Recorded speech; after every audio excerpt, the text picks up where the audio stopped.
Exodus 22. If a man steals an ox or a sheep and kills it or sells it, he shall repay 5 oxen for an ox and 4 sheep for a sheep. If a thief is found breaking in and is struck so that he dies, there shall be no blood guilt for him. But if the sun has risen on him, there shall be blood guilt for him. He shall surely pay. If he has nothing, then he shall be sold for his theft. If the stolen beast is found alive in his possession, whether it is an ox or a donkey or a sheep, he shall pay double. If a man causes a field or vineyard to be grazed over, or lets his beast loose and it feeds in another man's field, he shall make restitution from the best in his own field and in his own vineyard. If fire breaks out and catches in thorns so that the stacked grain or the standing grain or the field is consumed, he who started the fire shall make full restitution. If a man gives to his neighbor money or goods to keep safe, and it is stolen from the man's house, then if the thief is found, he shall pay double. If the thief is not found, the owner of the house shall come near to God to show whether or not he has put his hand to his neighbor's property. For every breach of trust, whether it is for an ox, for a donkey, for a sheep, for a cloak, or for any kind of lost thing, of which one says, "This is it," the case of both parties shall come before God. The one whom God condemns shall pay double to his neighbor. If a man gives to his neighbor a donkey or an ox or a sheep or any beast to keep safe, and it dies or is injured, or is driven away without anyone seeing it, an oath by the Lord shall be between them both to see whether or not he has put his hand to his neighbor's property. The owner shall accept the oath, and he shall not make restitution. But if it is stolen from him, he shall make restitution to its owner. If it is torn by beasts, let him bring it as evidence. He shall not make restitution for what has been torn. If a man borrows anything of his neighbor, and it is injured or dies, the owner not being with it, he shall make full restitution. If the owner was with it, he shall not make restitution. If it was hired, it came for its hiring fee. If a man seduces a virgin who is not betrothed and lies with her, he shall give the bride price for her and make her his wife. If her father utterly refuses to give her to him, he shall pay money equal to the bride price for virgins. You shall not permit a sorceress to live. Whoever lies with an animal shall be put to death.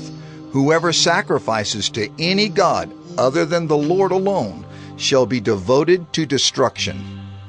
You shall not wrong a sojourner or oppress him, for you were sojourners in the land of Egypt. You shall not mistreat any widow or fatherless child. If you do mistreat them, and they cry out to me, I will surely hear their cry, and my wrath will burn, and I will kill you with the sword, and your wives shall become widows, and your children fatherless. If you lend money to any of my people with you who is poor, you shall not be like a moneylender to him, and you shall not exact interest from him. If ever you take your neighbor's cloak in pledge, you shall return it to him before the sun goes down, for that is his only covering, and it is his cloak for his body. In what else shall he sleep? And if he cries to me, I will hear, for I am compassionate. You shall not revile God, nor curse a ruler of your people. You shall not delay to offer from the fullness of your harvest, and from the outflow of your presses. The firstborn of your sons you shall give to me. You shall do the same with your oxen and with your sheep. 7 days it shall be with its mother. On the 8th day you shall give it to me. You shall be consecrated to me. Therefore you shall not eat any flesh that is torn by beasts in the field. You shall throw it to the dogs.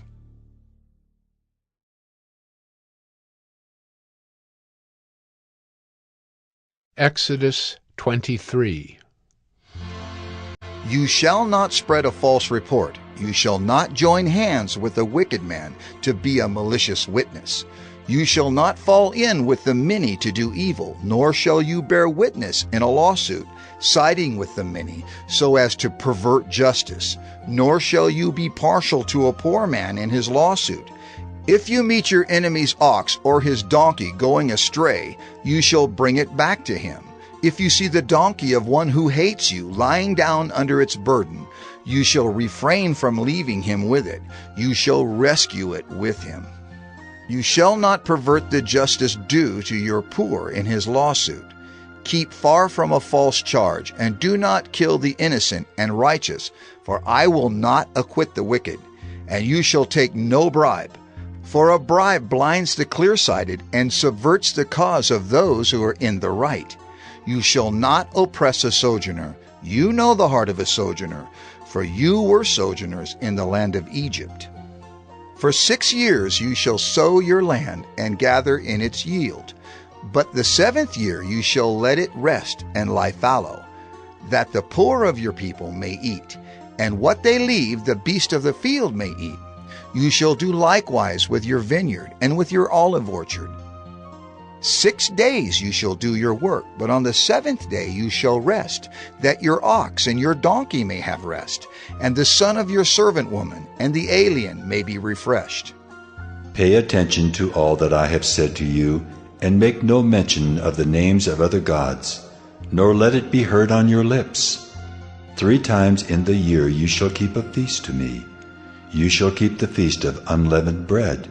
As I commanded you, you shall eat unleavened bread for 7 days at the appointed time in the month of Abib. For in it you came out of Egypt. None shall appear before me empty-handed. You shall keep the feast of harvest, of the first fruits of your labor, of what you sow in the field. You shall keep the feast of ingathering at the end of the year, when you gather in from the field the fruit of your labor. 3 times in the year shall all your males appear before the Lord God. You shall not offer the blood of my sacrifice with anything leavened, or let the fat of my feast remain until the morning. The best of the firstfruits of your ground you shall bring into the house of the Lord your God. You shall not boil a young goat in its mother's milk. Behold, I send an angel before you to guard you on the way and to bring you to the place that I have prepared. Pay careful attention to him and obey his voice. Do not rebel against him, for he will not pardon your transgression, for my name is in him. But if you carefully obey his voice and do all that I say, then I will be an enemy to your enemies and an adversary to your adversaries. When my angel goes before you and brings you to the Amorites, and the Hittites, and the Perizzites, and the Canaanites, the Hivites, and the Jebusites, and I blot them out, you shall not bow down to their gods nor serve them, nor do as they do, but you shall utterly overthrow them and break their pillars in pieces. You shall serve the Lord your God, and he will bless your bread and your water. And I will take sickness away from among you. None shall miscarry or be barren in your land. I will fulfill the number of your days. I will send my terror before you, and will throw into confusion all the people against whom you shall come. And I will make all your enemies turn their backs to you. And I will send hornets before you, which shall drive out the Hivites, the Canaanites, and the Hittites from before you. I will not drive them out from before you in 1 year, lest the land become desolate, and the wild beasts multiply against you. Little by little I will drive them out from before you, until you have increased and possessed the land. And I will set your border from the Red Sea to the Sea of the Philistines, and from the wilderness to the Euphrates. For I will give the inhabitants of the land into your hand, and you shall drive them out before you. You shall make no covenant with them and their gods. They shall not dwell in your land, lest they make you sin against me. For if you serve their gods, it will surely be a snare to you.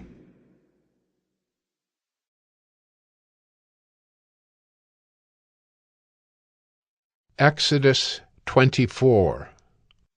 Then he said to Moses, Come up to the Lord, you and Aaron, Nadab and Abihu, and 70 of the elders of Israel, and worship from afar.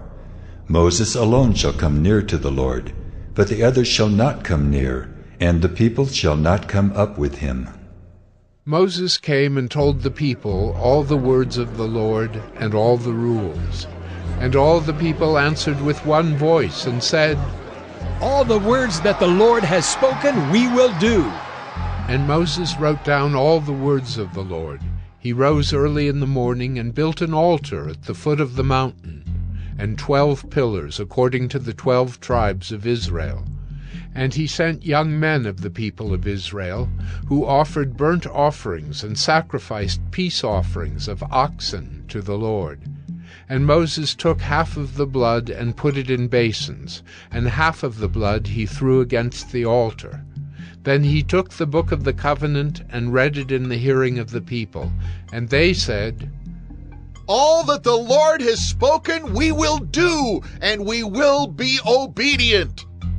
And Moses took the blood and threw it on the people and said, "Behold, the blood of the covenant that the Lord has made with you, in accordance with all these words." Then Moses and Aaron, Nadab and Abihu, and 70 of the elders of Israel went up, and they saw the God of Israel. There was under his feet, as it were, a pavement of sapphire stone, like the very heaven for clearness. And he did not lay his hand on the chief men of the people of Israel. They beheld God, and ate and drank. The Lord said to Moses, "Come up to me on the mountain, and wait there, that I may give you the tablets of stone, with the law and the commandment, which I have written for their instruction." So Moses rose with his assistant Joshua, and Moses went up into the mountain of God. And he said to the elders, "Wait here for us until we return to you. And behold, Aaron and Hur are with you. Whoever has a dispute, let him go to them." Then Moses went up on the mountain, and the cloud covered the mountain. The glory of the Lord dwelt on Mount Sinai, and the cloud covered it 6 days. And on the 7th day he called to Moses out of the midst of the cloud. Now the appearance of the glory of the Lord was like a devouring fire on the top of the mountain in the sight of the people of Israel. Moses entered the cloud and went up on the mountain. And Moses was on the mountain 40 days and 40 nights.